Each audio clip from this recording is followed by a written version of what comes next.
তৃষা। আপনারা দেখছেন আমার চ্যানেল সবুজায়নের পথে। বন্ধুরা, চালের রুটি খেতে আমার ছেলে ভীষণ ভালোবাসে, তাই ভাতের চালটা ধুয়ে শুকনো করে নিচ্ছি।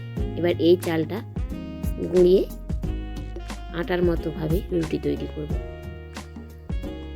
আজকের ব্লগটা আমি এখান থেকেই শুরু করলাম। দেখুন বন্ধুরা, চালটা মিলে দিয়ে আমি এবারে গাছ লাগাতে বসে পড়েছি। বাপের বাড়ি থেকে নিয়ে এসেছিলাম কতগুলো বীজ। এই যে দেখুন, এটা হচ্ছে টমর কলাইয়ের বীজ। টমর কলাই আপনারা হয়তো অনেকেই চেনেন, আমরা একে টমর কলাই নামেই চিনি। আপনারা কী নামে চেনেন আমাকে অবশ্যই জানাবেন। আমার বাপের বাড়িতে এর গাছ রয়েছে।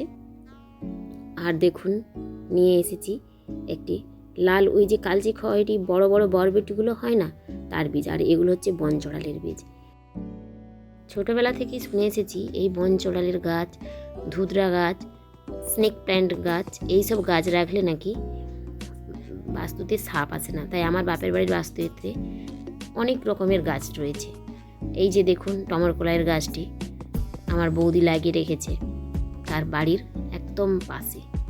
ওর গোড়াটা দেখছেন কোথায়? দাঁড়ান, আপনাদের দেখাচ্ছি। ওই যে দেখুন দূরে, ওইখানে রয়েছে ছোট্ট একটা গাছ, তাতেই রয়েছে প্রচুর পরিমাণে কলাই। আর দেখুন বন্ধুরা, এই লাকি ব্যাম্বুটা কেন জানি না হলুদ হয়ে যাচ্ছে। দেখছেন কীরকম হলুদ হয়ে নষ্ট হয়ে যাচ্ছে। আমি তো এর পরিচর্যা জানি না, নার্সারি থেকে 350 টাকা দিয়ে কিনে নিয়ে এসেছি। কিন্তু কেন এরকম হয়ে যাচ্ছে আপনারা যদি একটু বলেন, আমি খুব উপকৃত হই। 3 দিন বাড়ি ছিলাম না, বাপের বাড়ি গিয়েছিলাম। বাপের বাড়ি থেকে ফিরে এসে দেখছি আমার গাছগুলো একেবারে নষ্ট হয়ে গিয়েছে। গাছগুলোতে প্রথমেই আমি জল দিয়ে দিচ্ছি, এরপর বাড়ির সমস্ত কাজ সেরে তারপর আবারও ছাদ বাগানে এসে গাছগুলোর পরিচর্যা করব। দেখুন, ক্যাপসিকামগুলো দেখছি বড় হচ্ছে, তবে অনেকগুলো নষ্ট হয়ে গেছে। ছাদ বাগানে কাজ করতে খুব ভালো লাগে। যখন খুশি মন যায় তখনই ছাদে এসে এই গাছগুলো আমরা চোখের সামনে দেখতে পাই বা হাতে স্পর্শ করতে পারি, যেগুলো নিচের বাগানে সম্ভব নয়। এই ধরুন সন্ধ্যের পর আমার ইচ্ছে হলো আমি একটু গাছের সঙ্গে সময় কাটাবো। তখন কি আমি নিচের বাগানে যাওয়ার মতো সাহস রাখতে পারি? না, পারি না। কিন্তু ছাদে বাগান থাকলে সন্ধে কেন, আমি তো সারা রাতই পায়চারি করি আমার এই বাগানে। গাছগুলোকে দেখি, গাছেদের সঙ্গে কথা বলি, ওদের ভালোবাসি, ওদের নিয়ে থাকতেই আমার ভীষণ ভালো লাগে। হ্যাঁ, এর জন্য হয়তো আপনারা আমাকে গাছ পাগল ভাবতেই পারেন। তা হয় না গাছ পাগল। গাছ পাগল হলে ক্ষতি কি বলুন? ভালো বই তো খারাপ হবে না। মানুষ অনেক কিছুর জন্যই পাগল এবং অনেক কিছুর পেছনেই ছুটে বা অর্থ নষ্ট করে।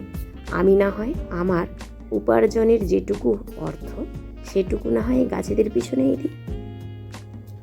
আমি সারা মাসে কষ্ট করে যেটুকু রোজগার করি কয়েকটি বাচ্চা পড়িয়ে, সেই পয়সাটি দিয়েই আমার এই টব কেনা বা গাছ কেনা। অর্থাৎ আমি আমার নিজের শখ ওইখান থেকেই পূরণ করার চেষ্টা করি। না, বলছি না যে সবটুকুই আমি খরচা করেছি। মাঝে মাঝে কিছু আমার স্বামীও খরচ করে। এই যেমন ধরুন এই ফুলের গাছগুলো আমাকে ওরই দেওয়া উপহার পেতে কার না ভালো লাগে? আমার তো ভীষণ ভালো লাগে। তবে সেই উপহারটা যদি কোনো গল্পের বই অথবা এই ফুলের গাছ হয়। দেখছেন বন্ধুরা কীরকম শুঁয়াপোকা হয়ে গিয়েছে। ওই যে প্রজাপতিগুলো ফুলে আসে, ওদের আমি তাড়াতে পারি না। তাই দেখুন তারা ডিম দিয়ে কীভাবে শুঁয়াপোকাগুলো জন্ম দিয়েছে।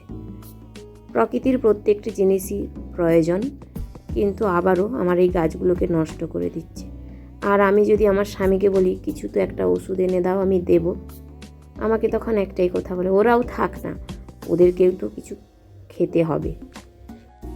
অনেক দিন ধরেই ফুলগুলো ফুটে আছে, কিন্তু আমি ফুল তুলতে পারি না। এক কথায় আমার ভালো লাগে না ফুলগুলো গাছ থেকে ছিঁড়ে ফেলতে। ফুলগুলো গাছে ফুটে থাকলেই দেখতে ভালো লাগে, তাই তুলতে পারিনি। এখন দেখুন ফুলগুলো কীভাবে নষ্ট হয়ে গেছে, তাই তুলে ফেলছি। তাছাড়া ওই যে শুঁয়োপোকাটা দেখালাম, শুঁয়োপোকাগুলো ফুলের প্রচণ্ড পরিমাণে ক্ষতি করেছে এবং গাছের। কি করি বলুন, বীজ দিয়ে ওদের মেরেও ফেলতে পারছি না, তবে অবশ্যই ওদের নির্মূল করার ব্যবস্থা আমি করব, না হলে আমার বাগানে একটা গাছও থাকবে না। দেখুন, এই যে দেখাচ্ছি আপনাদের, দেখছেন আমি বাগানে কাজ করছি, এদিকে ফুলে বসছে প্রজাপতি। দেখুন, এই গাছটা ফুলটা কাটবো বলেই এসেছি, আর প্রজাপতিটা দেখতে পেলাম। অনেকক্ষণ অপেক্ষা করেছি প্রজাপতিটা, ও যখন যায়নি তারপর আমি উড়ে যাওয়ার পর ফুলটা কাটছি। ওই প্রজাপতিগুলোই এইভাবে ফুলগুলোকে নষ্ট করছে। ওরা তো ফুলের মধু খেতে আসে, পরাগ মিলন করে বংশবৃদ্ধিতে সাহায্য করে, তাই ওদেরও প্রয়োজন। কিন্তু ওরা যে ডিম দিয়ে এইভাবে আমার গাছের ক্ষতি করবে আমি ভাবিনি। আমার গাছগুলো দেখুন একেবারে শেষ করে দিয়েছে, ফুলগুলোকেও শেষ করে দিয়েছে।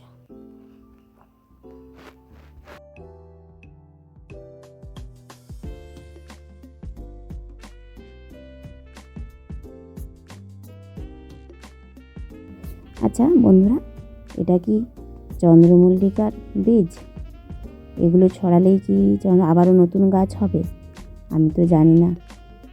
আমি তো ভেবেছি এই গাছগুলোকেই সংরক্ষণ করে রাখবো, পরবর্তী বছরে আবার এই গাছেরই ডালের কাটিংস থেকেই চারা করব।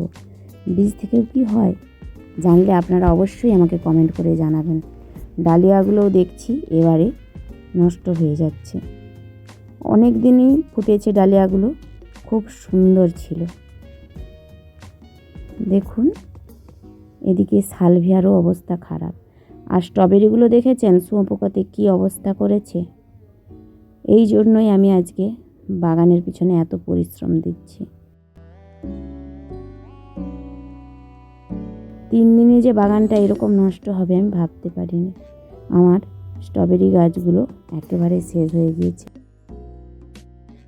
জানি না পরের বছর এর থেকে নতুন চারা তৈরি করতে পারবো কি না, তবে এখনও চেষ্টা করছি।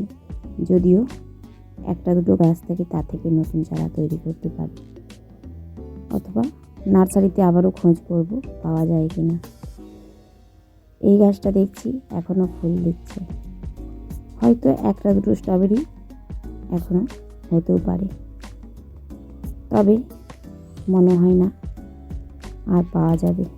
দেখছেন আগের এই স্ট্রবেরি গাছটা কীভাবে নষ্ট হয়ে গিয়েছে, হয়তো বা বেশি জলের কারণে, ঠিক কারণটা আমি জানি না। গোলাপের টবগুলোতেও দেখছি ঘাস হয়ে গিয়েছে। কয়েকদিন বাড়ি না থাকলে বাগানের প্রচুর কাজ করে থাকে। দেখুন, এগুলো পরিষ্কার করতে কত সময় লাগছে। বাগানটা এইভাবে যে নষ্ট হয়ে যাবে আমি ভাবতে পারিনি। এদিকে বস্তায় যে আপনার থেকে টমেটো গাছটা হয়েছিল তাতে দেখুন কি সুন্দর টমেটো ধরেছে। ওই যে সবজি পচাটা দিই, ওই সবজি পচা থেকেই টমেটোর দানা এই বস্তাতে মনে হয় পড়েছে, এবং তা থেকেই দেখুন ওই টমেটো গাছটা। এবার আমি চলে এসেছি ওই যে শুঁয়াপোক, ওদের পরিচর্যা করবো বলে।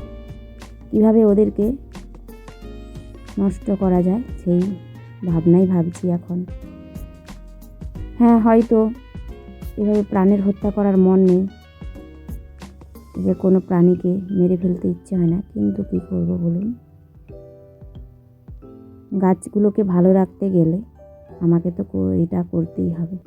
নিয়েছি অল্প একটু হলুদ গুঁড়ো, আর নিয়েছি সার্ফের গুঁড়ো আর খাবার সোঁটা, এইভাবে গুলিয়ে গাছগুলোকে ধুইয়ে দেব। যদি এইভাবে কিছু উপকার হয় তাও আমার বাগানটা লাভ হবে। ছোটোবেলায় আমার দিদাকে দেখতাম যখন সজনা গাছে শুঁয়োপোকা হতো সার্ফের জল গুলে দিয়ে দিত।